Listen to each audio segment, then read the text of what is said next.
Good morning, good evening, good afternoon, whenever you're watching this show. We welcome you back to What That Means Is. And it's a program that we have designed to kind of try to explain things to you. So it's what that means is ...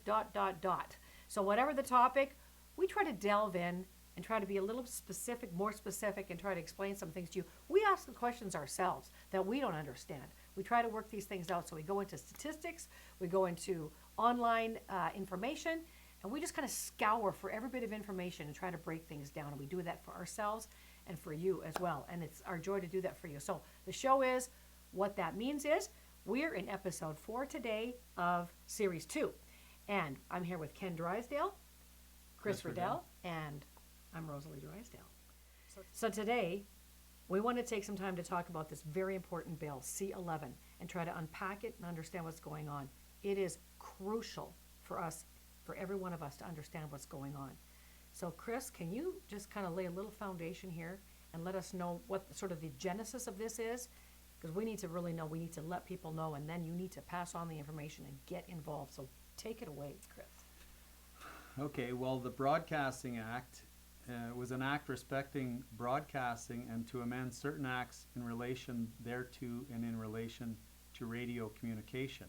This was first brought out in February of '91, and then the Broadcasting Act was amended later in July of 2020, and now this Bill C11 is still making further amendments to the Broadcasting Act. But what has happened since '91 is where they used to just oversee radio and TV, now they want to include the internet and anything that comes, any media coming off the internet, and that's what Bill C11 is going to do, or is trying to do, is to make amendments so the Broadcasting Act will also cover any communication, not just. So on the face of it, what they're TV saying is and radio. because internet has taken over and because it's all blossomed since, you know, the decades ago that we started this, we have to now corral all the sources of information. That's on the faces of it, what they're saying. That's on the face of it. You're absolutely right. But the unfortunate part of this is that, and when we start getting into the discussion of Bill C11, which is just the amendments to the original Broadcasting Act, is that rather than move the bill forward into the 21st century, what they're doing is they're taking the way they set up regulation of telecommunications in 1991, and they're trying to mush internet communications into that. And again, what I mean by that is, in 1991, you needed entities like, I hate to say it, you needed entities like CBC, because to put on a show like this one cost hundreds of thousands of dollars because of the technology. And that is, on that basis, is how the original Broadcasting Act was set up. So now they're taking internet and broadcasts like this that people just do in their homes or in their basements, and some of your favorite ones are just done by ordinary citizens, and they're taking that and putting it into the framework of regulation, which they had for these giant companies that produced programming for you back in the 1990s. And which are still receiving extraordinary funding from the government. Yeah, CBC gets over $2 billion a year. $2 billion. Wow. Yeah, some of the things that Bill C11 is going to deal with, and some of the things we're going to ask today is, or try and give you answers today, is what is Bill C11?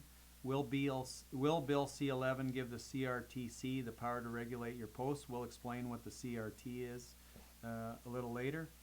How will Bill C11 affect the content you see online? So everything you click on, whether you're watching YouTube or Netflix or TikTok or Spotify or any of your podcast people, will that be affected?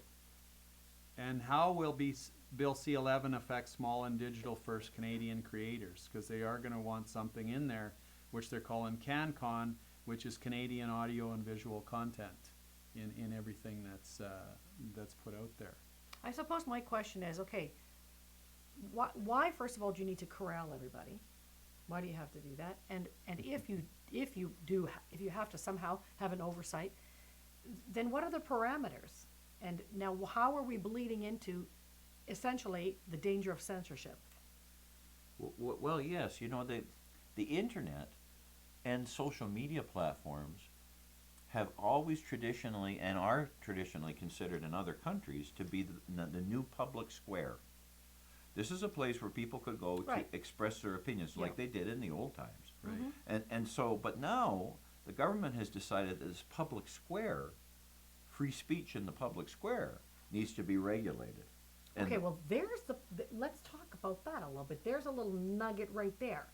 Free speech in the public square needs to be regulated. So it's not like you're at city hall, people are gathering. What our city halls are now is exactly what we're doing here. yes, And Rebel News, or, Rebel News is much more sophisticated, obviously, than we are, but, all the various outlets, which we're kind of akin to the small town newspapers, for example. absolutely. So everything's been consolidated over the years. So then the voices, they're trying to consolidate the voices as well, thereby consolidating opinion, thereby consolidating what you are or are not allowed to talk about. And this is kind of all packaged in the C11 with all kinds of verbiage. And I'll tell you what, we've been doing some research and reading it. If you go on the internet and you look at the various things, and we can also give you various links to go look at, I'm telling you, no shortage of words. And you have to really think about it. I'm tying, what do you mean by that? And I did that. I took apart sentences and I went for definitions and started.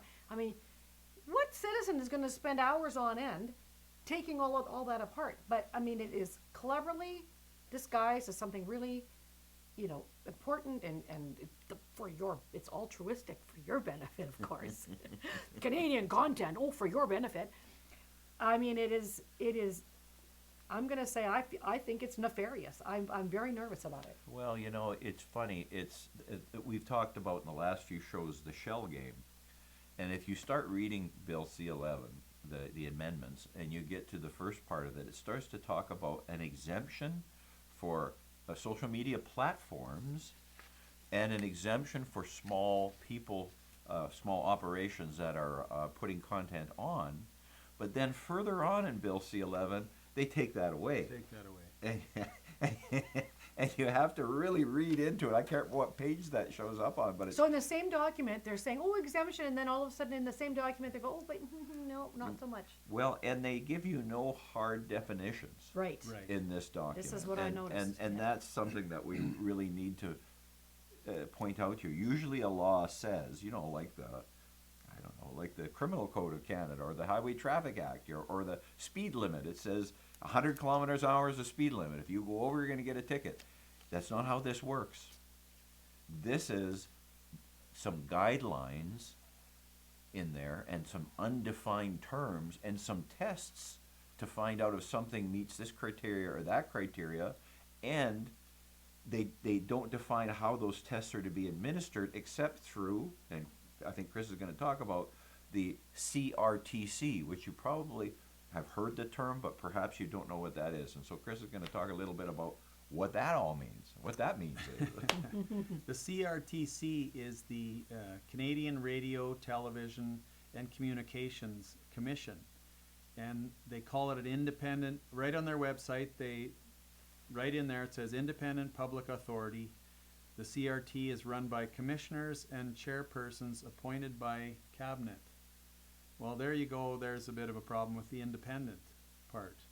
And specifically the heritage minister. And So wait a minute. So what they're going to do, C11, is they're putting into law something that is loosely defined. It always was. It always was. The CRTC has existed since the 70s. Right. And they've reported to various different people within the government. I think now they report to the heritage minister, I believe. yeah, But it's always been Right, like that. But in those days, prior to Bill C11, they were talking about, the CBC and Global TV and Coors Radio and these big corporations. And we'll talk a little bit about how independent they are financially. Yeah. But they were talking about these big corporations. So they set up a framework, as I was saying before, that was made to account for the way production was done 30 years ago, by big corporations, and now they're jamming in the internet and small content providers like us into that mold. But you see that where I'm getting at, and tell me if I'm wrong, I'm not a lawyer, but if you construct legislation that is loosely framed with the verbiage, you're open to interpret all kinds of interpretation. Absolutely. And now my impression is then, oh, here comes the CRTC, dun dun dun dun, dun riding in on it like a horse, like a knight in shining armor, because they are going to be the arbitrators somehow of whatever that loose language is. And I looked up. Okay, also, I don't mean to No, cut in go. on you here, Go. but I was also looking up what the CRTC is, an administrative tribunal. I think you read that, but the administrative tribunal that regulates and supervises broadcasting and telecommunications in the public interest. We are dedicated to ensuring that Canadians have access to a world-class communication system that promotes innovation and enriches their lives. Were you going to say something? No. Oh, Well, wait a minute. Yeah. I have something Yeah. to say about that. So, folks, yeah. how do you feel about that first statement? CRTC regulates, for instance, cellular phones. Yeah. Do you think you have world-class service in this country? Do you think you are served by multiple service providers? Or has a monopoly taken over of Yeah. one or two? Yeah. And then that's the same with satellite TV. Right. That's the same with, so have they done their job already? So this arbitrary organization or arm of the government, okay, and we'll talk about later who actually sits on those committees and the qualifications of these people, they will regulate and they will supervise, and then it's a tribunal. So I mean, I don't know if I want to get into it now. I don't want to get into the weeds too much, but then I looked up the definition of tribunal. This is them adjudicating for us, for you and me, what we can hear, what we can't hear, what we can do, what we can listen, what we're charged. Anyway, I'm probably jumping ahead, getting ahead of things, but So actually, Yeah. on that, so what we're talking about it is a gray area document that is laying out rules with no, yep, that's theft, yep, that's fraud. They're not doing that. They're not defining the perimeters of a crime, but they do have a very clear section about administrative monetary penalties. Yep. So if I'm going to start a webcast or a podcast or want to get involved or even have YouTube, do some stuff on YouTube and make some money, they have administrative penalties, monetary penalties. Maximum admin penalties for an individual, $25,000 for the first violation, $50,000 for subsequent violations. Any other case, $10 million for the first violation, not more than $15 million and what for are these subsequent violations. based on? Well, I would think if I called my lawyer because I got a summons that said I made a violation, that would be his first question. Well, what did you do? Yeah, Well, you can't even tell him. right. Yeah. You know, you can't even tell them. And you know what it's going to boil down to? It's whether you agree or disagree with them. Yeah, If and- you're marching to their drum beat. And this is not a court of law. This Right. is a tribunal. folks. Tribunal. Yeah. Frightening. Isn't it, didn't they use tribunals during the witch burning times Yeah. in Salem Yeah. and in England? Yeah. And My point. My point, it's frightening. And they Di- might have used the gray area to burn those poor Yeah, people. difference between court and tribunal. There are two significant differences between administrative tribunals and court. Administrative tribunals are set up to be less formal, less expensive, and faster way to resolve disputes than by using traditional court system. Hey, you over there, we don't like what, done. Fined, you're out. hey, we've got plenty of lawyers watching this. I know we do because I get emails from you all. Oh, do you? Um, Nice. How does jurisprudence affect tribunals' rulings? And how do you appeal that except to go to the courts? Or can you appeal it, folks? I wouldn't mind finding that out from some of our viewers. I don't know. I know how to appeal a court decision. I'm not sure how you appeal a tribunal decision. I know there are certain bodies in Canada which you have no right to appeal. For instance, a Right. municipal government who makes a ruling on a property zoning variance, you have no appeal to the courts after that ruling, by the way. So- Most folks don't know that. Further to that, then to segue into this, the Yeah. Online Streaming Act, the OSA, is coming out of that too, and they will empower the federal government to censor controversial and unpopular speech. Censor controversial and unpopular speech. Once again, By whose parameters? By Well, whose design? who appointed the commissioners? Yeah. Who's And- going to decide that? And based on that, we've just been bombarded for the last 3 years about being different groups accused of spreading misinformation and all that Yep. kind of stuff. Yep. Well, who decided it was misinformation? I don't remember any debates. I don't remember seeing any data from anybody proving someone spread some misinformation, except the people that are saying this is misinformation. Absolutely. Right. Yeah, So- I have to. I'm just going to say this. I'm not trying to push Pierre Poilievre, but he said something really good. There's a difference between hate speech and speech you hate. Yep. Yeah, the free speech. That's good. We're gonna do a whole episode Yeah. on freedom of speech. Yeah. That's Uh, coming up. it's That was a coming teaser. up. That was Yep. a teaser. And that's right. We don't need. If all of us were the same and all of us were cut out of the same cloth or the same cookie cutter, we wouldn't need freedom of speech because we'd all think the same. We need freedom of speech to protect that speech which you may find offensive or you may find is against the principles that you believe in. That's the tenet of that. So what do you think of this? When pushing Bill C11, Rodriguez, Now, who is Rodriguez, Rosa? Some He- people won't He's know. the heritage minister at, Right. at this point. Yeah. right, so he has implied that it won't apply to user-generated content by repeating the phrase. This is the phrase that he's repeated. Platforms are in, users are out.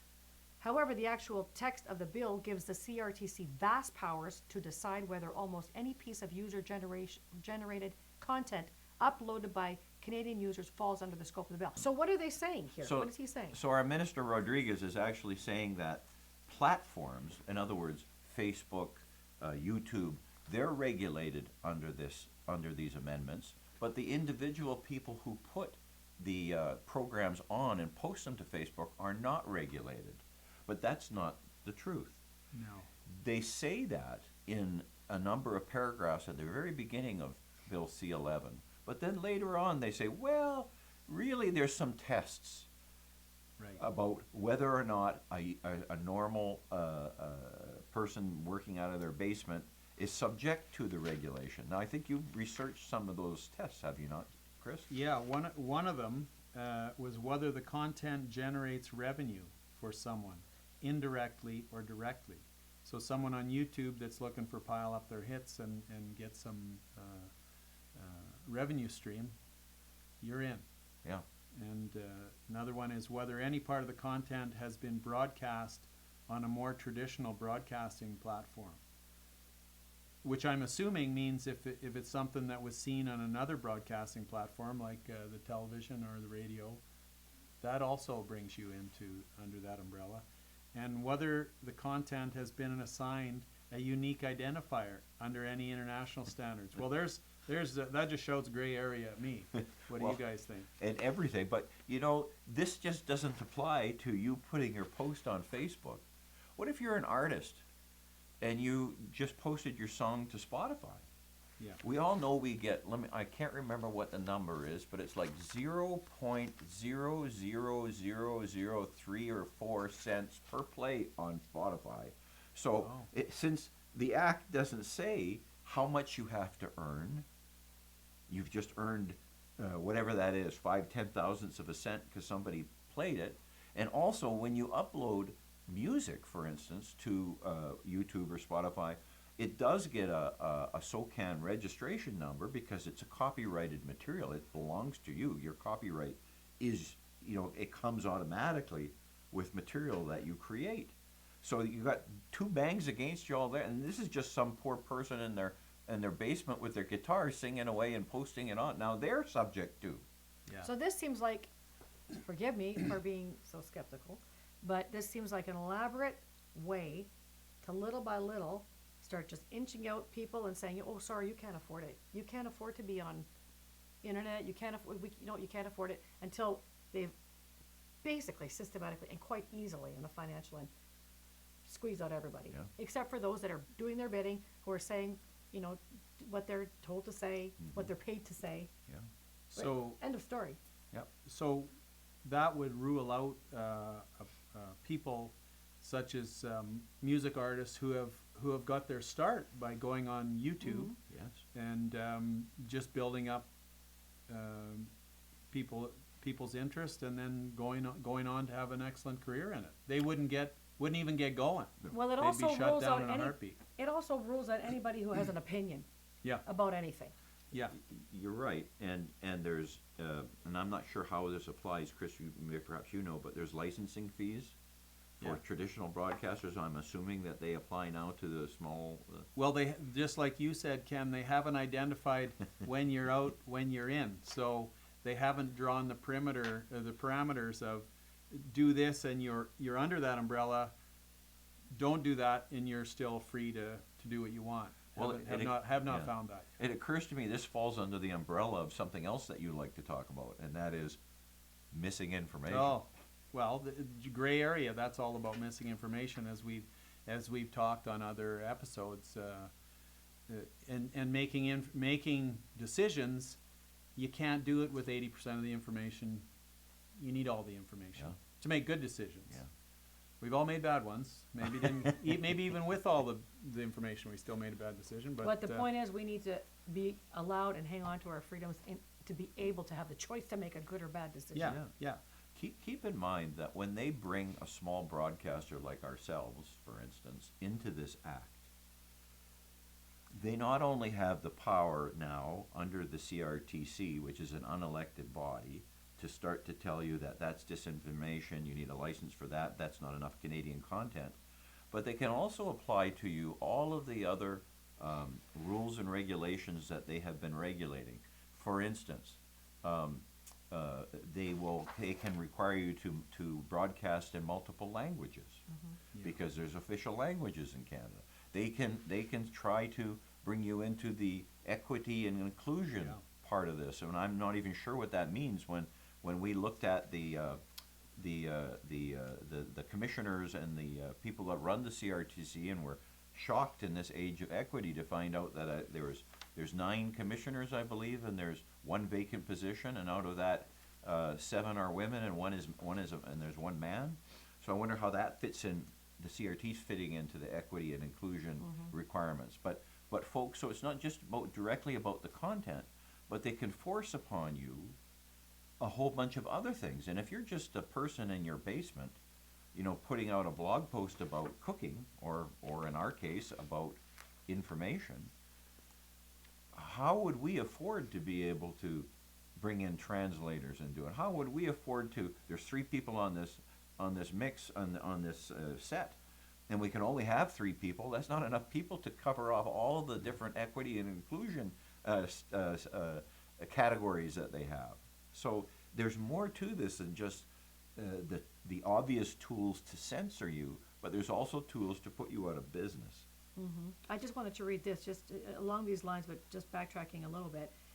The current rules for determining whether a piece of content is certified Canadian content, quote unquote, are quote unquote geared towards well-established productions that fall outside the digital first world. And it's unclear whether content from independent digital first creators even qualifies as Canadian content, and on it goes. So there's little clues and hints already, even though the verbiage is general, but the writing's on the wall. You're right, Rosalie, and there's enough hints and clues for someone who might be getting into this. If they read this, or if they've got a first warning or whatever, they're going to read this and go, no, I'm out, I'm done. Yeah, exactly. I'll go back to clearing snow and mowing grass. So what is the next step? I know that C11 has already been passed by the Senate. Yep. The Senate has recommended. They passed it with recommendations for revisions, but as I understand it, the minister has already come out and said that they're considering, but they're not going to implement all of the revisions. Okay. The minister has said that? Yeah, Rodriguez, yeah. I think that was this morning. Okay, what are those revisions? I mean, I haven't seen them. I honestly haven't seen them. but are they even worthwhile revisions? I mean, this slamming through of this is quite concerning. Yeah, the act, we talked earlier, Chris mentioned earlier, that the act was initially put in place in 1991. Right. And that's a long, many number of years ago. And why is it in such a in such a rush now to get this through. By the way, folks, this is the second attempt. They attempted a year ago with Bill C10 to do the same thing, and that was rejected. So they turned it into Bill C11. So why is it that when we need to jam this down Canadians' throats in very short order with no public hearings that I'm aware of, and yet the original bill was from 1991, so that's what, 32 years? Yeah. There was no rush for 32 There years, seem to be. and now there is. And Well- the internet's been out for quite a while. I Yeah, think right. so. Okay, well, I'll take a stab at why. All right, this is Rosalie. This is not Rosalie's research. This is Rosalie's psyche. This is my thinking. This is what has been going through my system. I don't think it's rocket science, ladies and gentlemen. We've had the CBC, we've got Global, we've got all these guys touting Trudeau's talking points, okay? Then comes along Rebel, they're in big trouble. I think True North probably has their trouble too, but now more than ever before, in this last couple of years, for sure, there are all kinds, literally hundreds of various places popping up and saying, no, that's not what's happening. This is what's happening. Hey, think about this. All kinds of diversions to what, you know, the political line is, political whatever.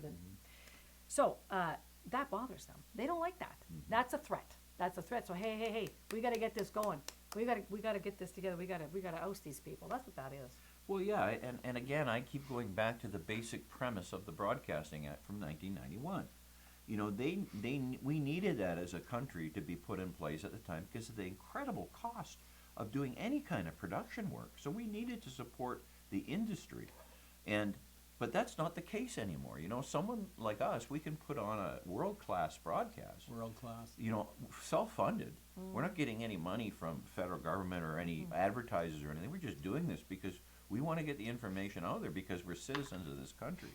So the initial intent behind the Broadcasting Act it no longer applies to what we're talking about. And I know, Chris, you had something to talk about with regard to licensing and CanCon grants. Did I get that right?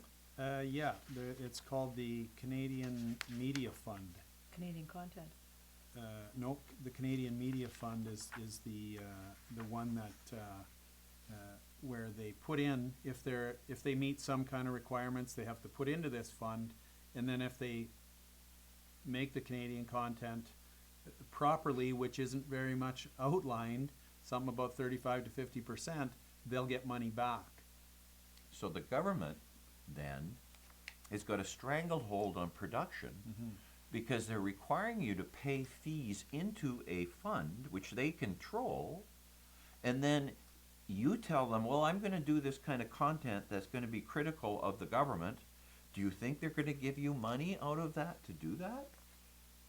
It's kind of like, I've heard it said many, many times, particularly in the United States, when they're making movies and they're going to do a movie about a war or a military. Well, the U.S. military has a stranglehold on them because if they want to use a tank or they want to show an aircraft carrier, the military gets to say what the story is going to be. So you think you see any critical stories? You do occasionally, but those are completely self-funded. Right. So once again, are small content providers going to be having to pay into this? But then how would they ever qualify to get any of the money back, which Global and the CBC and whoever the heck else is getting that money back?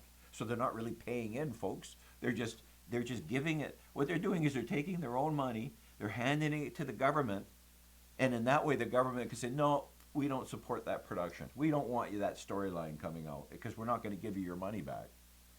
So isn't this interesting, is that you've explained, your psyche has told you what these mainstream media guys perceive they're doing, Right. in your opinion. And then Ken talked about, well, a small group like us has decided to do this so we can spread information. And now, here comes the threat. No, Right. don't, did I say misinformation or information? You said misinformation. Okay, they think we're spreading misinformation. But instead of threatening us, why don't they prove to us that they're not spreading misinformation? That they're not controlled by big, You know, big why- business or You see what I'm saying? Because Yeah. if that was done, there wouldn't be any need for the three of us to be sitting here doing all this research behind the scenes and spending all this time and energy to make these webcasts to spread what we believe is the factual information. I mean, why are we such a threat? Why is it a problem?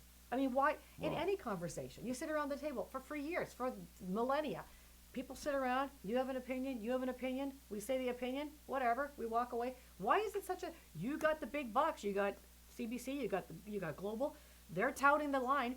Why are small fries like us such a threat? Because, and the answer to that, in my opinion, is that Canadians are starting to turn off the legacy media. Exactly. Canadians aren't watching them anymore. Right. And because they understand, how they're no longer news organizations, they're propaganda wings of the government. Spreading And- fear. Yeah, and that's, Yeah. and in my opinion, that's not just the CBC, that's the other stations who have been receiving government grants Oh, sure. and government Yeah, bailouts. for sure. I mean, I Yeah. said before, I never got a bailout. Rosalind, when you were working, you had your company. Did you get a government bailout when you didn't sell a Oh, no, if I product? had some, a little low time, whatever, no. Chris, did you get any government bailouts? No government bailouts, not yet. I wonder how that works. Well, I wonder how. I guess if you're the mouthpiece, you get paid off. That's Yeah, it. and we've seen this over and over and over, folks. Remember, one of the other things we like to talk about, we all have our own little expressions on this show, as you know.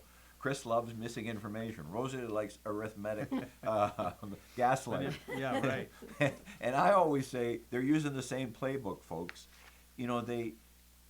They're coercing you and strangling you, not just in the open. You can't say this, you can't do that, you can't, but they're doing it in a deceiving way. Oh, pay us this fee and we'll give you a grant. But in the process of giving you a grant, they control what you can do. And they've done this to churches. We Yeah. know churches have been threatened with getting their charitable status denied because they may have opened during certain times in the last 2 or 3 years. We've seen professional organizations that are being taken over by government actors, and we see people like Jordan Peterson being attacked, in my opinion. We've seen other ones as well we'll talk about in some upcoming episodes. But you keep looking at various different organizations, and you wonder why they're in lockstep with the government, and then you find out that there's money being paid, there's incentives being paid, and if you don't say what they ask you to say or tell you to say, you don't get the money, or you lose your exemption status, or and you can look almost anywhere now, folks, and that's what you're seeing. I mean, in my mind, I don't see any benefit that is logical in C11, Bill C11, for the common user, everyday the user. citizen. I don't know, for the citizen. It is only for the control factor for the government. That's all it is. Because Not look at going the to enhance your life? no, look at the internet is a humongous place, right? You can look. It's you guys global. want It's you guys global. want Canadian content? Put it on, absolutely. And then whoever wants to get your Canadian content, they can log on. They can get your links. Like this also just to ensure Canadian content. I mean, it's just thanks, Dad. Thanks. But, it's just what they want to feed you. That's what they want. Well, I'm not sure, and maybe you guys know this, but I can't think of another so-called Western country that has the internet and streaming platforms and whatnot under the thumb of the government. The United States doesn't have it. I don't believe Britain has it. China probably has it. Maybe China has it. Yeah, I don't know. I don't know the answer to that. But again, they're taking something that has evolved 32 years from when they initially set up the Broadcasting Act, and they're taking this thing that didn't even exist then, and now they're trying to jam it into that same regulatory Yeah. framework, Yeah. which just doesn't make any sense. Why didn't they take more time if they really had some serious concerns and start looking at the fundamentals of the Broadcasting Act and reviewing what the fundamental, the original basis of the act was? What was the original intent of the act? And it wasn't to censor, it was to support Canadian content at a time when content cost hundreds of thousands or millions of dollars to Right. create. So what would be an example of Canadian content? What's an example of that? The Beachcombers. I was just gonna say the Beachcombers. I can't believe you said that. I was gonna say the Beachcombers. And But Mr. so what? Mr. Rogers. Is he Canadian? I think so, yeah. Mr. What- Rogers is American, though. Oh, was Mr. he? Dressup was Mr. Canadian. Dress Up, Mr. that's what I'm Dress-Up. thinking of. Mr. Way- And the Dress Up. friendly, way more Yeah. famous and the than friendly Mr. giant. Yeah, yeah. But you know, you're right. That's So, Go ahead. Okay, no, what I'm else? just, I'm just Yeah, we should- asking, what is Canadian content? Because as all the reading I did, if it's not Canadian content from Canada, I guess it's that clear. Mm-hmm. Oh my gosh, it makes me, honestly, it makes me sick. Oh, they make themselves sound so altruistic. Oh, for your sake, we want to give you the Canadian, oh my goodness. You know, at least Canada, I have to, maybe I shouldn't say this, I'll get myself into trouble all the time, but at least Canada calls their bills like, this is Bill C11. It sounds kind of innocuous, a bill to amend the Broadcasting Act. But United States, it's really cool. They name their acts exactly the opposite of what they are. For instance, they just passed one that was, I don't know how many billions of dollars were involved. It was called the Inflation Reduction Act. Right. And it was the opposite. Yeah. And then they had the Patriot Act, which brought in all kinds of draconian security measures and monitoring and so on and so forth of citizens, by the way, not of people coming across the border Yeah. illegally. They were Yeah. they've become exempt. But they always name things different, opposite in the United States. I sure hope we're not doing that. Well, you but- know, one of the things that they're saying, why they want to look at this Bill C11 and the CRTC situation, to modernize. It's Yeah. because it was adopted in the 1970s. So now they need to modernize. Yeah, but you don't modernize something by jamming it into a prehistoric framework. Exactly, Taking my something point. modern and jamming it in there. I don't know. I'm trying to think of some incredible example of that. You know, I can't think of one. Maybe modernizing an antique car is Like- putting new paint on it or something. They're or- trying desperately to make this sound like we're doing this for you. We're doing it They for always you. We're do. trying to take care of you. Canadian content for you, for you, for you. So Not at all. It's not about that. Okay, so yeah, we're trying to do it for you. So based on the American model, if it's the opposite of what they're telling you, That's what I'm saying. I'm thinking maybe it's not for me. Yeah, yeah. Anyway, folks. Anyway, folks, I think that's probably going to wrap up what we have to say about this today. are we going to talk about this again? I think we're going to be talking about this again, but we wanted to give you an introduction. We are trying our best to keep our broadcast down to about Yes. 30 minutes in length, so that you can sit that long and listen to these. And I know you probably want to listen to Chris and Rosalie all day long, but No. you know I happen to be here. So anyway, that's it for today's episode. Yeah. Thanks again for joining us, and we'll see you really soon. Take care. Thank you. Bye-bye. Bye bye.